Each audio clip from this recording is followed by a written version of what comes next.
Hi, everybody. My name is Iman Sadri. I'm with the Persian Observer. We're thrilled today to have with us one of the most prolific talents of any Iranian American in the history of Iranian Americans, Maz Jobrani. You know him from The Interpreter, Friday After Next. You know him from countless TV shows, including ER, West Wing, just to name a few. He's going to be on an upcoming sitcom starting actually this week called Superior Donuts, where he's playing the character of Foz, Maz playing Foz. And he just released his film, Jimmy Westwood, American Hero, which is unbelievably funny and really is just the best of an amazing career. Still, the best is yet to come for Maz, so we're really thrilled to have him.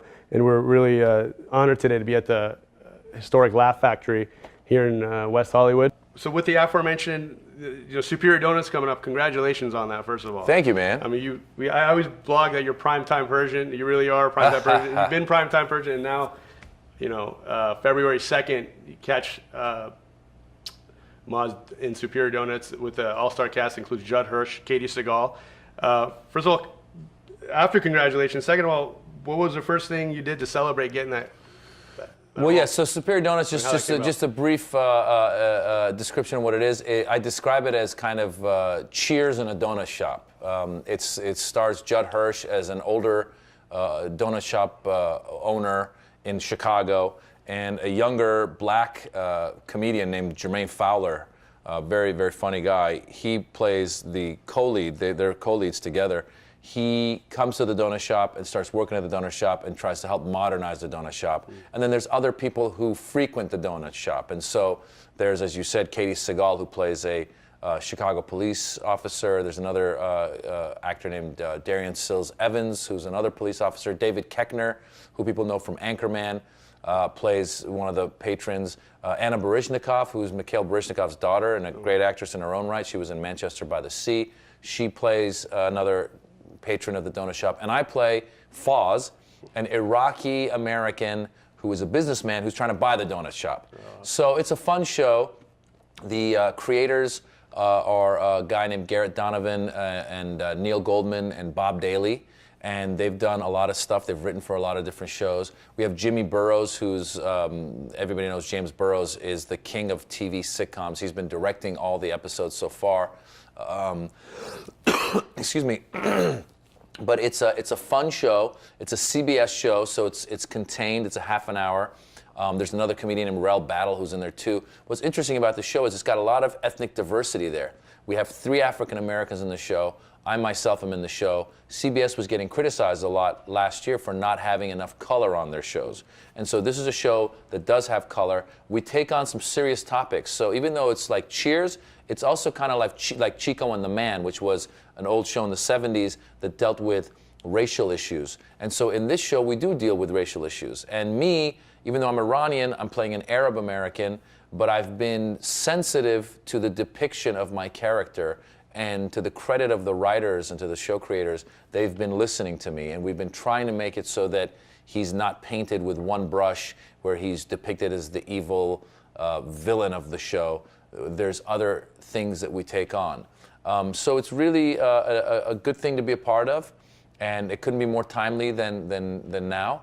And I hope people watch, and I hope we move some minds a little bit. Congratulations. I mean, one of the things Maz is really known for is stand-up act that, he's toured nationally and globally. He really makes you laugh, and, some of these guys are pointing out that you really get them to think. And so kind of with that background going into it, you're able to get these writers to kind of be on your side with how you're trying to, get the character. Absolutely, and a lot of that also that's also a testament to the writers. I read an article in the New York Times that talked about the negative depiction of Muslims and Arab Americans in American TV, and I emailed the writers and the show creator right away. I said, "Hey, did you guys see this article in the New York Times?" And the show creator, Bob Daly, said, "As a matter of fact, I did see this article," and he said, "I brought it into the writing room the next day, the writer's room, and I handed it to all the writers, so they see that this is going on, that we need to try to not fall into this trap of having my Iraqi character just be a negative stereotype." And so they have been very good at looking at other ways to show a positive side of this character. Because really, comedically speaking, my character was kind of a curmudgeon and a little bit of a, he's trying to buy the donut shop, so he's trying to always get this donut shop owner to sell it to him for cheap, and it's kind of a slumlord a little bit. Yeah, we're all proud of you to be part of that, and we get to see Maz starting this week. And you have acted with some incredibly well-known people in Hollywood, including sharing the screen opposite Sean Penn, Nicole Kidman, Ice Cube, Martin Sheen in The West Wing, where we've talked about. Having that background of acting with these talents, does that just give you like immense amount of confidence, like with any kind of an upcoming acting project such as this one? Yeah, it's not so much the people that you act with. It's more about where you come from. I started doing plays when I was 12 years old. I was in Northern California. I was a big fan of Eddie Murphy, and I decided to audition for the school play, and I got into the school play. And I just kept acting from there. I really fell in love with acting. Little Abner. Little Abner, exactly. And what's interesting is I run into a lot of people who will come up to me and they say, my kid really wants to be an actor. What should they do? And I tell them, get them into plays. Let them learn. Because the more you do that, the better you get. The stronger your muscles are. And so I feel like I've always done an analogy with boxing. I think that when you want to train to box, you hit the speed bag, you hit the speed bag, you hit the heavy bag, and then eventually they come and someone will take you and say, hey, you have a match, and then you go and do your match. And then the more you do it, after a while you're doing your matches and you look up, you're like, oh wow, I'm fighting the best in the world. Right. And that's kind of how it felt when I ended up doing The Interpreter, which was in 2004. It was a while back, but when I was on set with Sean Penn, working with Sean Penn, I'm looking across, I'm going, this is one of the best actors of our times. And so yeah, it was very good. It's a very good confidence booster, but it also reminds you that you just keep putting in the work and you're going to run into these people and work with these people. And now I'm on a TV set with Judd Hirsch and Katie Sagal, who are two legendary TV actors. Judd Hirsch is an Oscar-nominated actor, and it's fun. We play, and there's, again, David Koechner is an amazing, all these people that you're with, you go, wow. James Burrows has directed over 1,000 TV shows, and he's worked with everybody. And to be able to be on a set with him and feel comfortable and confident, it takes all those years of preparation before. So anybody that I talk to that wants to be an actor, I say, get into plays, act. Don't worry about, some people, they don't necessarily want to be actors, they just want to be famous. Right. And I go, it's not what you think it is. It's not like, it's not all parties and glamour. Right. So if you really love it, then just do it. Right. Do you feel like acting is a muscle with a lot of muscle memory in terms of, not necessarily memorization of the lines, but in terms of like becoming a better actor, just how you became a, much better stand-up comedian, I'm sure, when the first time you came out there, an open mic. Is that over time, is something that gets easier with time? Absolutely. There's always challenges when you're doing a part, and we see different actors taking different approaches. Some actors change their bodies physically for the part. Some actors, I guess this year they're talking about how Ryan Gosling learned how to play the piano for La La Land. And, there's things that you do that help you find that character. So there's always, it's a puzzle that you put together. But absolutely, there's an instinct to it as well. And so, yes, doing it over time is like anything else. If you want to be a doctor, you have to go through 10 years of residency to learn to be a doctor. Right. And then the more you do it, the better you get. And the same thing with acting. And also the other thing about... Except in India, right? India, I think like 1 year program, everybody's like at 19, they're doctors when they come out. Oh, that's funny, yeah. No, but the other thing about about acting as well is the more practice you have, the better you get at possibly taking direction and changing. If the director says, I need you to try this approach, that'll the more practice you have, the better you are at adapting and showing different takes on a scene or whatever. So yeah, absolutely. That's why I tell people, in LA, there's not as much theater. So a lot of people just end up auditioning and then hanging out at coffee shops. So really, if you add up the number of times that you're acting, you might go on 2 auditions in a week. So really, you just got to do 2 3-minute scenes throughout the week, and that's all the acting you did, and that's not enough. And I know you saw Eddie Murphy at one of your shows. I'm sure you've seen him around a couple times, but if you could have lunch with a comedian or actor no longer living for like an hour or dinner, who would you meet with? Wow, lunch or dinner with a comedian that's no longer living. I'm a big fan of Richard Pryor's. He would be up there. I think I might go with Carlin. And the reason I would go with Carlin is because I love his the way he thinks politically, and he seems like somebody who, because Richard Pryor I think would be fun, but it might get really messy. Like he seems like he was a partier, and it might go, it might go in the wrong direction.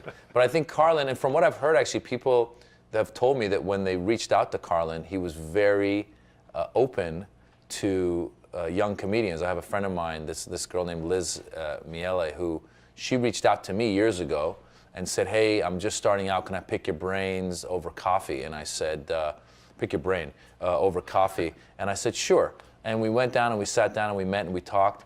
And very sweet girl, comedian, funny. And then she goes, thank you for meeting with me. She goes, you know, you're one of the only people that met with me. She goes, the other person that agreed to meet with me was George Carlin. I was like, what? She goes, yeah. I go, how did that happen?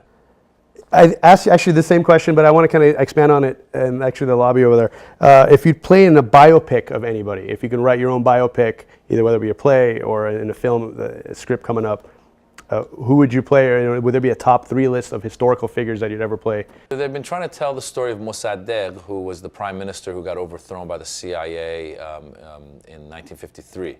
I've never seen a big movie about him, but I know a lot of people have been trying to develop one.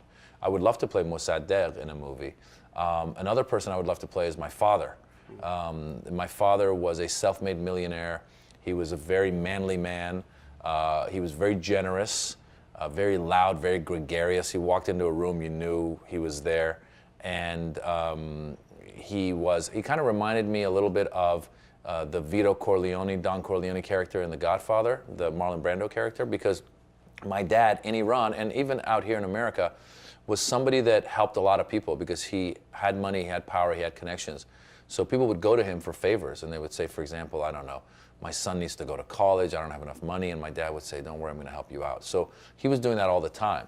So I really feel there's a story to be told, and I'm actually working on, I just started to develop a story where I get to play my father, and I'm going to cast somebody to play a 12 or 13-year-old me in America, and just show the conflicts that start to happen.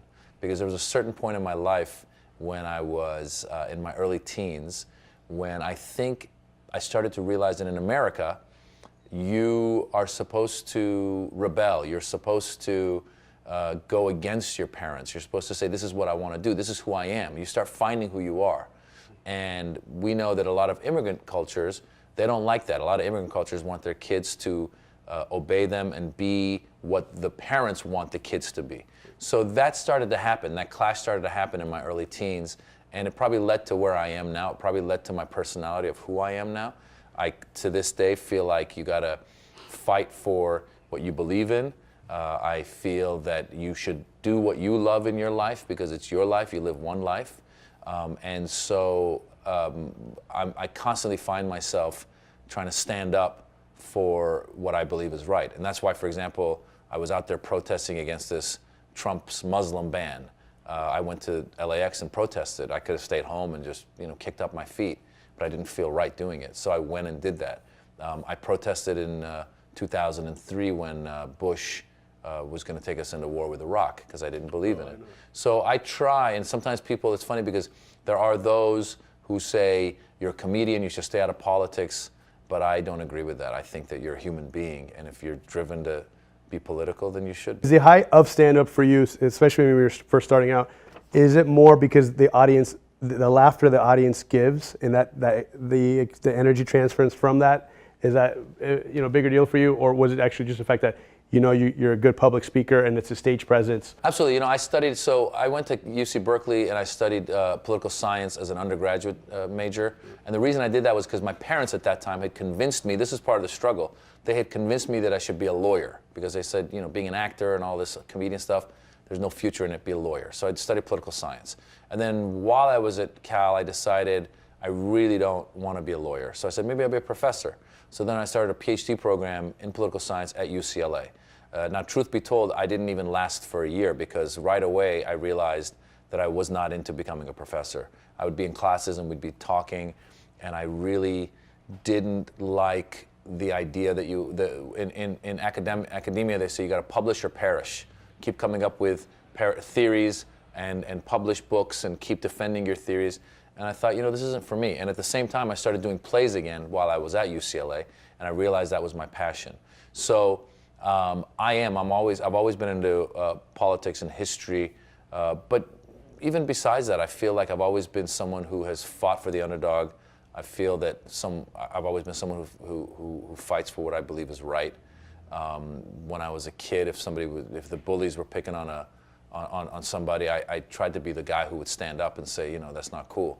I said, at this rate, I'm going to be in great shape because he's got me out marching every weekend. So I got to thank President Trump for keeping me stay fit. That's awesome.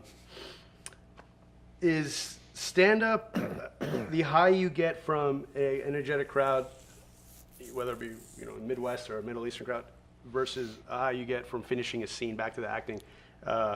Is there one that's greater than the other? Oh yeah, very different. A live audience is you can't beat it. Live audience, it's almost like a drug. I mean, you walk off stage and you don't. Sometimes you don't walk. You float off stage because you go, wow, that was great. And also, listen, in stand-up, you're expressing your opinions. You're telling your stories. It's very personal, and so they're laughing at you. So they're accepting you. They're agreeing with your ideas, and so it's almost like they have validated your beliefs. A good feeling about a scene is a lot of times actors will finish and go, hey, that felt good, that felt really good. So that's just you guys saying it felt good. And you really don't know the results until it comes out. Because that's the other thing about when I made Jimmy Westwood, I realized, somebody told me that Ron Howard once said you make a movie 3 times. Once in the script, once on set, once in post-production. And I really saw that with Jimmy Westwood because there were scenes we'd written that we would read and we'd be laughing, dying of laughter. Then we get to shoot it, and then when we were shooting it, it didn't play as funny, but then something else that we would riff was very funny. Then we got it edited, and we started screening it, and the laughs were all over the place. Places that we didn't expect laughter was getting laughter. Places that we thought was going to be hilarious was not getting laughter. So you get that experience a lot of times with a crowd afterwards. If you go see it in a movie theater, or if you get comments from people online going, hey, I just saw you in such and such, I really enjoyed it. So stand-up is a lot more immediate, and it's a high that I love. Is the high of stand-up for you, especially when you were first starting out, is it more because the audience, the laughter the audience gives, and that the energy transference from that, is that bigger deal for you, or was it actually just the fact that you're a good public speaker and it's a stage presence? It's one is the high that you get when they come with you. Like I still remember one night, it was in Sweden. I was doing a show in a theater, and I swear it was like one of the most electric audiences I've ever felt. Like they would laugh at your setups, and I was like, oh my God. And it's like, it was amazing, and the acoustics in the building was amazing. And I just was like, this was one of my top 3 performances ever. And it wasn't just me, the way I was performing. It was whatever that combination of that night was that brought that audience that made it really hot. So sometimes you get high off of that. Oftentimes we get high off of a bit that you're working on. And once it starts to work, you walk off and you go, that's amazing. Like, you're so excited, because as comedians, we have to keep writing. Because if you're doing jokes from 20 years ago, you're done. No one wants to see it. You're bored of it. Right. So when you come up with something new and it does well, that's a whole other high. Right. So it's kind of a combination. It's sometimes the finding the right bit, and then sometimes it's what the audience gives you. Especially in a stand-up situation like where you have the audience, you get to improvise. Is that one example, or in terms of what we're talking about? That's a 2-part question. The second part of that is, where do you draw a fine line, knowing where you can maybe the limit of making fun of somebody, or where have you encountered any issues? Listen, like that? First of all, I try not to. I'm not an insult comedian, so I try not to make fun of somebody in a bad way. Mm-hmm. I always try to do some self-deprecating stuff so that they know that I'm willing to make fun of myself. So if I talk to you, I'm not really trying to belittle you. I'm trying to have fun. Right. So if you show up and you're in the front row and you've got a clown wig on, I have to talk about it. I can't ignore it. And I gotta say, why do you got a clown wig on? And we talk. And I'm not sitting there going like, well, you're an idiot. No, I'm trying to say, that's crazy. Like, what you're doing is crazy, but whatever. And hopefully we get some laughs out of it. Right. So there are times when people feel a little, they're a little self-conscious, and I've seen people get tight. And oftentimes I'd say, hey, dude, calm down. I'm not trying to make fun. I'm just trying to find out what's going on here. So that's one thing, is that my personality, I think, comes out. I'm a nice guy. I tend to be very, you know, I don't want to insult anybody. But again, if something happens in a show, then I will try to make fun of it and with it, and we'll laugh all together. And the thing about the crowd work sometimes, yeah, you know, I also compare stand-up to what I can imagine surfing would be. I don't surf, but I imagine when a surfer catches a wave and it just feels good and they just keep going. It's a pretty cool feeling. And they have to be in the moment. They really got to be, because I'm guessing when a surfer catches a wave, they're not sitting there going like, okay, keep my left foot here, right foot there, tip like this, tip. No, it just starts happening naturally, and they're really zen, they're really in the moment. And so the same thing happens with stand-up when you're riffing on something and it just starts taking you somewhere. You might start saying something without thinking about it. So if somebody says, I don't know, again, somebody's got the orange hair in the audience, the clown hair, you may ask them a question, they give you an answer, and you riff something that gets a huge laugh. Well, you didn't sit there and go, oh, he just said this, and therefore I should come back with that. No, your subconscious just hits it. So you're on a wave, you're zen, you're in the moment, and it's a great feeling if you know when that happens.